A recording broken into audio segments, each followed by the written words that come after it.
सोचिए, साल 2050, एक ऐसी दुनिया जहां सिर्फ दो ही देश हैं जो दुनिया की कहानी लिख रहे हैं, भारत और चीन। ये कोई मामूली रेस नहीं है, बल्कि ये दो अलग अलग सोच, दो अलग सपनों की एक जबरदस्त टक्कर है।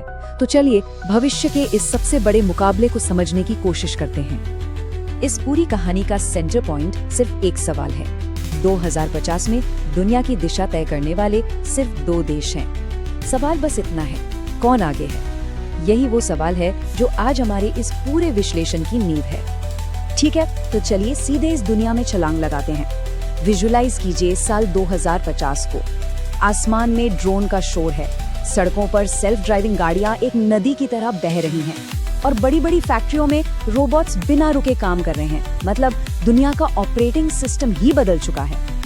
लेकिन इस हाईटेक फ्यूचर को समझने के लिए हमें थोड़ा पीछे जाना होगा, लगभग 25 साल।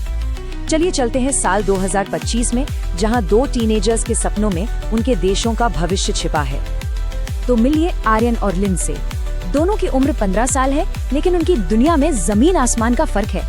भारत में आर्यन, जो एक मिडिल क्लास परिवार से है, अपने एक सस्ते से मोबाइल पर कोडिंग सीख रहा है।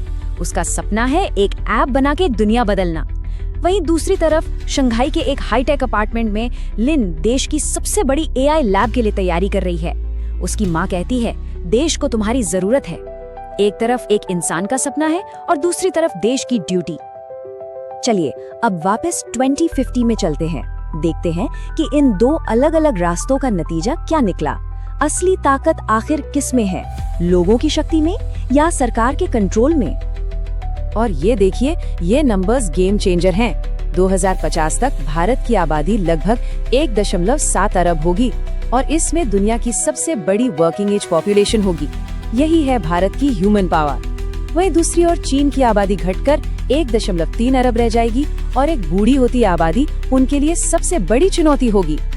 तो यहाँ एक बहुत बड़ा सवाल खड़ा होता है, भविष्य की इकोनॉमी में ज्यादा कीमती कौन होगा, इंसान या मशीनें? ऐसी एक सवाल का जवाब इन दोनों देशों की पूरी इकोनॉमिक फिलॉसफी को तय करता है। अब इस स्लाइड में जो बात सच में दिलचस्प है, वो है दोनों देशों के इकोनॉमिक मॉडल्स का टकराव। चीन का मॉडल है स्टेट कंट्रोल्ड एआई, मतलब सरकार के इशारे पर चलने वाली रोबोटिक फैक्ट्रियां जो बहुत तेजी से प्रोडक्शन करती हैं। लेकिन इस कंट्रोल की एक कीमत है और वो है धीमी होती इनोवेशन। दूसरी तरफ इंडिया का मॉडल स्टार्टअप कल्चर और डिजिटल सर्विसेज पर आधारित है। ग्रोथ शायद थोड़ी धीमी है पर लगातार है और इसकी असली ताकत है आइडियाज प्लस स्केल। ये लड़ाई सिर्फ पैसों की नहीं है, बल्कि सोच की भी है।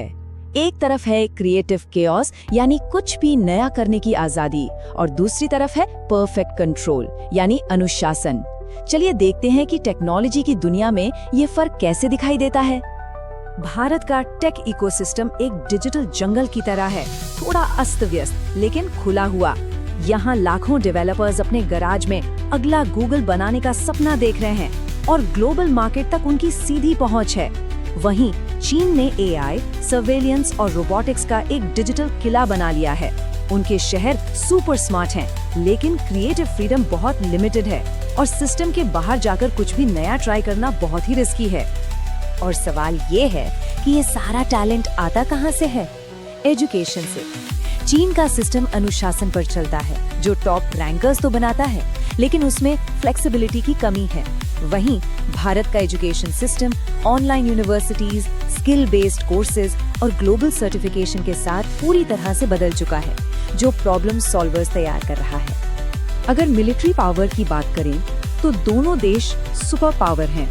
चीन की ताकत है उसकी विशाल और एडवांस्ड नेवी और एआई ड्रिवन वॉरफेयर सिस्टम, यानी ऐसे हथियार जो खुद सोचकर फैसले ले सकते हैं। तो वहीं भारत की ताकत है स्पेस डिफेंस, यानी अंतरिक्ष से ही दुश्मन पर नजर रखना, साइबर वॉरफेयर और दुनिया के कई बड़े देशों के साथ इसकी मजबूत पार्टनरशिप। समाज के स्तर पर भी ये फर्क बिल्कुल साफ है। भारत का समाज शोरगुल वाला, थोड़ा अव्यवस्थित है, लेकिन यहाँ हर चीज पर सवाल करने और बहस करने की पूरी आजादी है। लोग अपने रास्ते खुद बनाते हैं।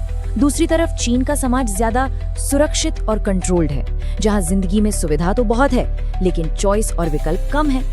और अब वापस आते हैं आर्यन और लिन पर। साल 2050 में आर्यन भारत में बैठकर एक ग्लोबल ग्रीन एनर्जी प्रोजेक्ट को लीड कर रहा है, जिसकी टीम 5 अलग-अलग देशों में फैली हुई है। वहीं लिन चीन में सरकार के एक विशाल एआई सिटी मैनेजमेंट सिस्टम को संभाल रही है। वो बेहद पावरफुल है, लेकिन उसका दायरा देश की सीमाओं तक ही सीमित है। तो क्या इस रेस में कोई क्लियर विनर है? शायद नहीं। शायद अब हमें जीत की परिभाषा को ही बदलने की जरूरत है। तो कौन आगे है? ये स्लाइड तस्वीर को बिल्कुल साफ कर देती है। अगर बात इंफ्रास्ट्रक्चर, हार्डवेयर और सेंट्रल प्लानिंग की हो तो चीन का दबदबा है। लेकिन अगर बात ह्यूमन कैपिटल यानी देश के स्किल्ड लोगों की और ग्लोबल इनोवेशन की हो तो यहाँ इंडिया का पलड़ा भारी है। तो असली सवाल ये है कि जीत को किस पैमाने पर नापा जाए। और शायद असली जीत यही है, ज्यादा जीडीपी या ज्यादा रोबोट्स नहीं, बल्कि अपने लोगों को एक बेहतर जिंदगी देना। किसी भी देश की सफलता का असली पैमाना तो यही होना चाहिए, है ना? इसीलिए भविष्य शायद एक दूसरे से मुकाबला करने का नहीं, बल्कि सह अस्तित्व का है। यानी एक ऐसी दुनिया जहां ये दोनों ताकतें एक दूसरे से लड़ने की बजाय एक दूसरे के साथ मिलकर आगे बढ़ें। और हम आपको इसी आखिरी और सबसे बड़े सवाल के साथ छोड़े जा रहे हैं। 2050 में सवाल ये नहीं होगा कि इंडिया आगे है या चाइना। असली सवाल ये होगा कि क्या दुनिया इन दोनों के साथ आगे बढ़ पाएगी? इस पर सोचिएगा जरूर।